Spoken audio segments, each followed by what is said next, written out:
तीन मौसम होता है ना, जाड़ा गर्मी बरसात। वैसे ही तीन फसल होती है, रबी की फसल, खरीफ की फसल, जायद की फसल। ठीक है ना? रबी की फसल, खरीफ की फसल, जायद की फसल। अब देखो इस समय अभी बुआई चल रही है, वो रबी की फसल की है।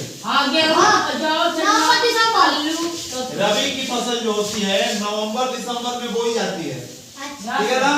अभी नवंबर चल रहा है ना, चल रहा है, अभी बोया जाएगा और उसको तैयार होते होते कितना हो जाएगा?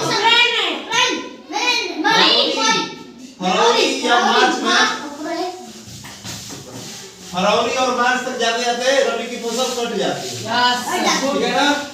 और गेहूं, जौ, चना, आलू, सरसों, ये सब रबी की फसल। अब देखो उसके बाद होता है क्या? खरीफ। नहीं, उसके बाद जायद बोई जाती है। जब रबी का फसल कटेगा तो जायद की खेती होती है। जायद की खेती में सब्जी, खरबूजा, अब होता है जब गर्मी पड़ने लगती है, जून जुलाई में गर्मी पड़ती है ना, इसी समय ये जायद की फसल तैयार भी होता है।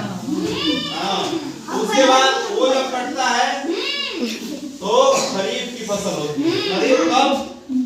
जुलाई में। अभी जो कटा है फसल, वो क्या होता है? खरीफ की फसल। खरीफ की फसल अभी देखो धान कटे हैं सब, धान के साथ क्या क्या होता है? मक्का, ज्वार, बाजरा, गन्ना,